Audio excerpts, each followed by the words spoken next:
विश्व के सबसे बड़े धार्मिक आध्यात्मिक महाकुंभ में नए कीर्तिमान हासिल करते हुए धर्म के आध्यात्मिक इतिहास में एक नया अध्याय जोड़ते हुए महाशिव पुराण के प्रथम हिंदी पद रूपांतरण शिवायन का विमोचना प्रयागराज महाकुंभ स्थित श्री सर्वेश्वर निम्बार्क सेवाधाम नगर में हुआ। इस ऐतिहासिक ग्रंथ को संत श्री कृष्ण मुरारी सहाय सक्सेना ने अपनी 40 वर्षों की कठोर तपस्या से रचा था। इस महाग्रंथ में 11 खंड 411 अध्याय और 4011 दोहे संकलित हैं, जो शिव महिमा का दिव्य ज्ञान करते हैं। गीता प्रेस गोरखपुर के विद्वानों के मार्गदर्शन में संपादित इस ग्रंथ का प्रकाशन ज्ञानदेवी प्रकाशन भोपाल द्वारा किया गया है। शिवायन विमोचन समारोह में देश विदेश से आए श्रद्धालु, सिद्धांतों संत समाज, धर्माचार्य ओम श्रद्धालु ने भाग लिया।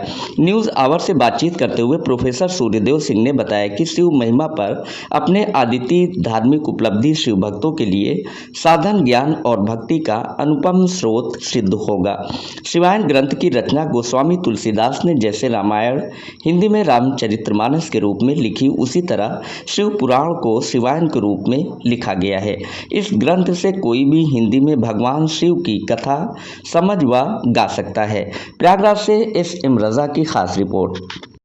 First class idea. आज ये ग्रंथ कब इसका विमोचन हुआ और कब इसकी रचना की गई और इस पे क्या कहना चाहे? बहुत बहुत धन्यवाद।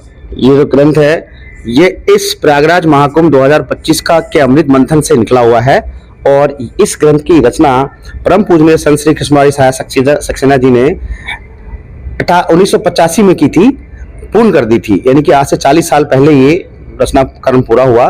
लेकिन सुखद संयोग है कि 144 साल बाद जो प्रयागराज महाकुंभ आया, उसी में इसका विमोचन 11 फरवरी को सेक्टर 17 में आचार्य महामंडलेश्वर श्रीमंत पद्मनाभ सरस्वती देवाचार्य के करकर्मों द्वारा और काशी विश्वविद्यालय के डॉक्टर भगवत शरण शुक्ल, बहुत सारे साधु संत और गीता प्रेस गोरखपुर के डॉक्टर लालमणि तिवारी जी, क्योंकि गीता प्रेस गोरखपुर ने ही पांडुलिपियों को इस ग्रंथ के रूप में संपादन किया, इसको ग्रंथ में लाया, तो उनकी उपस्थिति में किया गया है।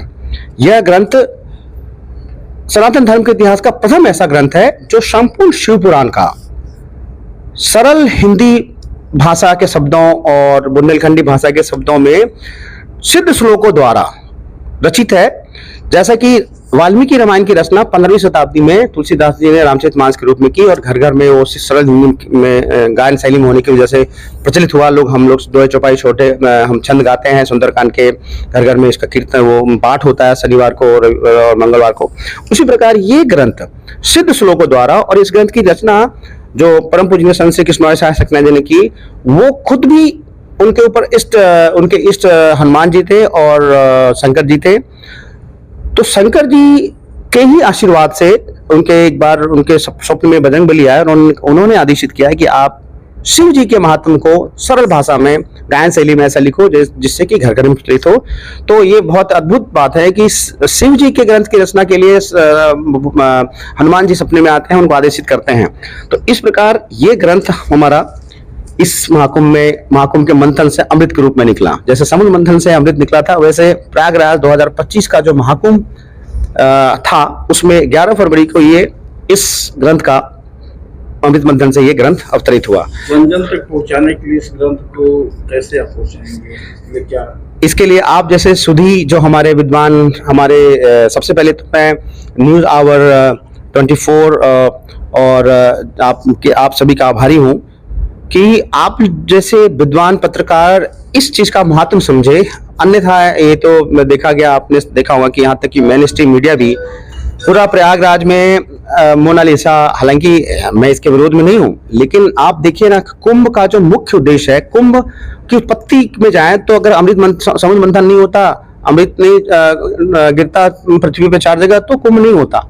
लेकिन अमृत से पहले विष आया, समुद्र मंथन का प्रथम जो चीज मिली थी, और विष को धारण करने वाले नीलकंठ हमारे महादेव आदि थे, महादेव थे।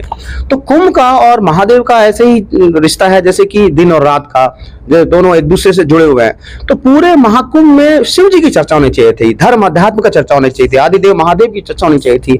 लेकिन मैं इस बात के लिए थोड़ा सा दुखी भी हूँ कि हम समाज के लोगों ने क्या चर्चा किया, IIT बाबा, मोनालिसा और ममता कुलकर्णी, जबकि चर्चा इसकी होनी चाहिए थी। तो आपके जो आप पत्रकार महोदय हैं, आप हमारे मित्र हैं, और न्यूज चैनल में देख रहा हूँ न्यूज आवर और न्यूज24 और जेके न्यूज, जेके 24/7 न्यूज, आप सभी को मैं सैल्यूट करता हूं कि आप लोगों ने ऐसी चीज को मतलब देश दुनिया को दिखाने के लिए सोचा जो वाकई कुंभ का समझिए कि पर्यायवाची है। कुंभ के पर्यायवाची शंभु है, शिव है, आदिदेव महादेव है।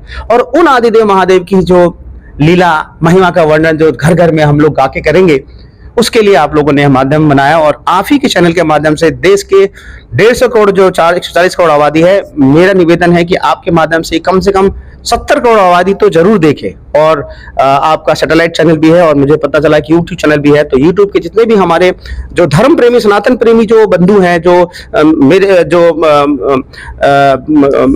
जो काफी जिम्मेदार और समझदार लोग हैं और युवा लोग हैं, इसको वायरल करिए। क्योंकि अभी जो देखा गया है कि शंभु जो हमारे शिव है आदिदेव, उनके जो भक्त हैं, प्रेमी हैं, उनको गाने के लिए कुछ नहीं मिलता तो प्रेम में मगन होके वो जो गाने, फुहड़ गाने लिख दिए गए हैं कि गांजा पी के भांग चढ़ा के शिव जी नाच रहे हैं, तो वो उनकी गलती नहीं है क्योंकि उनके पास गाने के लिए कुछ है ही नहीं। तो प्रेम में मगन होके वो गांजा भांग वाली गाने पे नाच रहे हैं, गा रहे हैं। इससे जो नई पीढ़ी, जो छोटे बच्चे हैं, उनको लगता है कि गांजा भांग कोई बुरी चीज नहीं होती, वो शिव जी का प्रसाद है।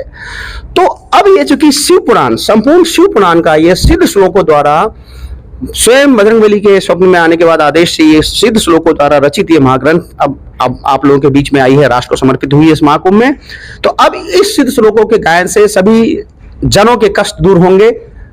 इसके गायन से ही, इसके श्रवण से ही सारी सिद्धियां प्राप्त होगी। और कहा गया है कि महाशिवरात्रि के दिन अगर आपके भाग्य में कुछ भी नहीं लिखा है और आप शिव जी का गायन करते हैं तो आपको सारी सिद्धियां प्राप्त होती है। तो अब ये दोहे चौपाई छोटे जो हैं वो आप गा के आप जो है इसका श्रवण करेंगे, पाठन करेंगे, तो आपकी सारी मनोकामनाएं पूर्ण होंगी और सारी सिद्धियां प्राप्त होगी। इसके 2 पद मैं गा के सुनाना चाहता हूं कि हालांकि मैं कभी जीवन में गाया नहीं, लेकिन मैं भाव विभोर हूं, तो आपके सामने में गाना चाहता हूं कि शिव पुराण पुस्तक लिखी जन जन के हित हेत, पढ़ी है या विधि कार्य करी है, तरी है कुटुंब समेत, रचना यह पूरन करी गुरु गणेश मनाए, नाम शिवाय न सुभग रख कृष्ण मुरारी सहाय, नाम शिवाय न सुभग रख कृष्ण मुरारी सहाय, 2036 छुटी संबत लिखो भमार, चली लेखनी गुरु कृपा उत्तम दिन गुरुवार। यहाँ पे वो बता रहे हैं कि 2036 संबत में, यानी कि सन 1979 यानी कि सन 1979 में गुरुवार के दिन ये रचना उन्होंने आरंभ की, गुरुवार को। और फिर श्रावण शुक्ल पूर्णिमा दिन बुध छुट्टी मलमास, सन 1985 पूरन की नियास, यानी कि सन 1985 में 6 वर्षों के रचना करने के बाद ये ग्रंथ पूरा हुआ। तो 40 वर्षों बाद ये ग्रंथ आप लोगों के समक्ष है और हम सब शिव जी के आदेश से आप हमारे इंटरव्यू ले रहे हैं। शिव जी के आदेश से देखने वाले लोग, आपके यूट्यूब के दर्शक, सैटेलाइट के दर्शक, इसको दूर दूर फैलाएंगे, आपके यूट्यूब के जो वीडियो है उसको शेयर करेंगे ताकि करोड़ों लोगों को ये शिव जी की महिमा को गाने का फल मिले।